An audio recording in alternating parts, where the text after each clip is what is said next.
Hi everyone. Learning objective of this video is to understand the concept of probability, understand the formula of probability, and we have to do some problems related to the probability. Okay. നമുക്കപ്പം ക്ലാസ്സിലോട്ട് പോകാം.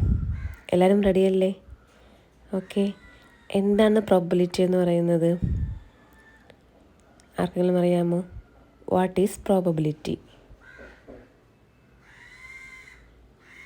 Probability is the likelihood that an event will happen.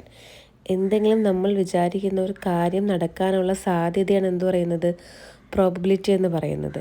For example പറയുകയാണെങ്കിൽ നമ്മളൊരു dye throw ചെയ്യുന്ന ടൈമിൽ ഒന്നുകിൽ 1, 2, 3, 4, 5, 6 ഇതിൽ ഏതെങ്കിലും ഒരു numbers വീഴാനുള്ള സാധ്യതയുണ്ട്. അത് പറയുന്നതും പിന്നെ നമ്മൾ 2 വീഴുമോ 3 വീഴുമോ അങ്ങനെ പറയുന്നതും, അല്ലെങ്കിൽ ഒരു ടോയിൻ കോസ് ചെയ്യുമ്പം ഹെഡാണോ ടൈലാണോ വീഴുന്നത് പറയുന്നതും എല്ലാം എന്ത് യൂസ് ചെയ്താണ്? പ്രോബബിലിറ്റി യൂസ് ചെയ്താണ്. നോക്കിയൊരു question. What is the probability of getting 1 if I throw a dyes?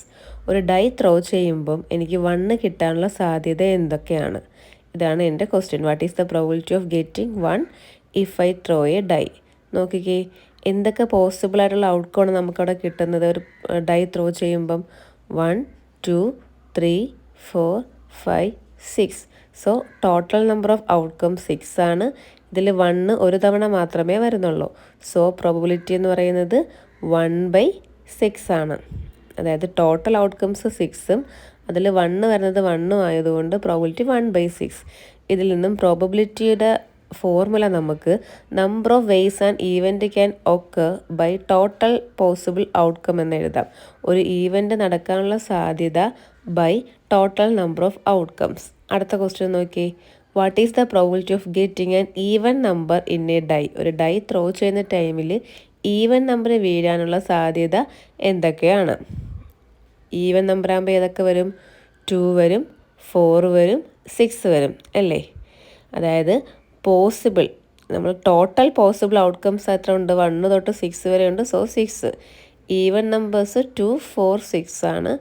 So number of even numbers 3 ആണ്. ടോട്ടൽ പോസിബിൾ ഔട്ട്കം 6 ആണ്. So probability of getting even number നമുക്ക് എങ്ങനെ എഴുതാം?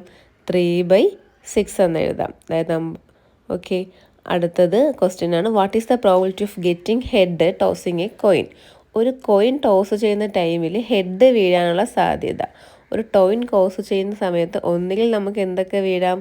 ഒന്നുകിൽ ഹെഡ് വീഴാം, അല്ലെങ്കിൽ ടെയിൽ വീഴാം. ഇപ്പോൾ 2 സാധ്യതകളാണ് നമുക്ക് അവിടെ ഉള്ളത്. ടോട്ടൽ ഔട്ട്കംസ് എത്രയാണ്? 2 ആണ്.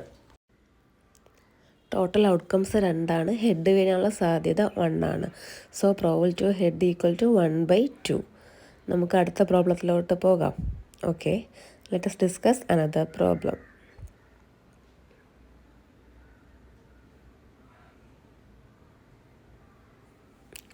There are 5 red balls and 3 green balls. What is the probability of selected green ball?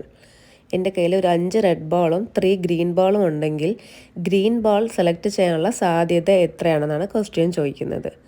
Okay, 5 red ബോളും 3 ഗ്രീൻ ബോളും ഉണ്ട്. അതിൽ നിന്ന് നമുക്ക് ഒരു ഗ്രീൻ ബോളാണ് സെലക്ട് ചെയ്യേണ്ടത്. സോ 5ഉം 3ഉം കൂടെ ആഡ് ചെയ്യുമ്പോൾ ടോട്ടൽ ബോൾസ് 3 ആണ്. Total number of green ball 3 ആണ്. സോ ഗ്രീൻ കിട്ടേണ്ട പ്രോബബിലിറ്റി 3/8. അതായത് ആകെ 3 ഗ്രീൻ ബോൾ ഉണ്ട്, ആകെ 8 ബോൾ ഉണ്ട്. So probability of green equal to 3/8. Okay, അടുത്ത ക്വസ്റ്റ്യൻ നോക്കി. 2 coins are tossed. Find the probability of getting both the head of each of it. ഒരേ ടൈമിൽ 2 ടോയിൻ കോസ് ചെയ്യുന്നു. ഈ 2 കോയിനിലും ഹെഡ് വരാനുള്ള സാധ്യത. ഓക്കെ, 2 കോയിനിലും ഹെഡ് വരണം. ഓക്കെ, അപ്പോൾ ആദ്യത്തെ കോയിന് ഹെഡ് വീണ രണ്ടാമത്തെ കോയിലും head. First head tail head last ടെയിലും വീഴാം. സോ രണ്ടിടത്തും ഹെഡ് വീണാനുള്ള സാധ്യത ആകെ ഒരു തവണ മാത്രമാണ് വരുന്നത്. സോ പ്രോബബിലിറ്റി ഓഫ് ഹെഡിനെ നമുക്ക് 1/4 എന്ന് എഴുതാം. Next question. Today 20 students are present. 12 are girls. What is the probability randomly selecting a boy? ഒരു ക്ലാസ്സിൽ 20 സ്റ്റുഡൻസ് ഉണ്ട്, അതിൽ 12 ഗേൾസ് ആണ്. ഞാൻ സെലക്ട് ചെയ്യുന്നത് ബോയെ ആകാനുള്ള സാധ്യത എത്രയെന്നാണ് ക്വസ്റ്റ്യൻ. ആകെയുള്ളത് 20 സ്റ്റുഡൻസ് ആണ്, അതിൽ 12 ഗേൾസ് ആണ്. ഞാൻ സെലക്ട് ചെയ്യുന്നത് ബോയ്. അപ്പം 12 ഗേൾസ് ആണെങ്കിൽ ബാക്കി എത്രയാണ് ബോയ്സ്. 10 - 12 ഈക്വൽ ടു 8 ബോയ്സ് ആണ്. ആകെയുള്ള സ്റ്റുഡൻസിൻ്റെ എണ്ണം 20 ആയതുകൊണ്ട് ബോയ് കിട്ടാനുള്ള സാധ്യത 8/20. അതായത് total number 20 number of girls 12 ആണെങ്കിൽ നമ്പർ ഓഫ് ബോയ്സിന് നമുക്ക് 8 എന്ന് എഴുതാം. സോ പ്രോബിലിറ്റി ഓഫ് ബോയ് എന്ന് പറയുന്നത് 8/20 ആണ്. ഓക്കെ, ഇതേപോലുള്ള എല്ലാ കോൺസെപ്റ്റും എല്ലാവർക്കും മനസ്സിലായോ? നമ്മളിവിടെ എന്താണ് പ്രോബബിലിറ്റി എന്നും പ്രോബബിലിറ്റി കണ്ടുപിടിക്കേണ്ട ഫോർമുലയും അതിനെ സംബന്ധിച്ച കുറച്ച് പ്രോബ്ലംസുമാണ് ചെയ്തിരിക്കുന്നത്. എല്ലാവർക്കും മനസ്സിലായെന്ന് വിശ്വസിക്കുന്നു. എല്ലാവർക്കും thank you for watching my video. Thank you.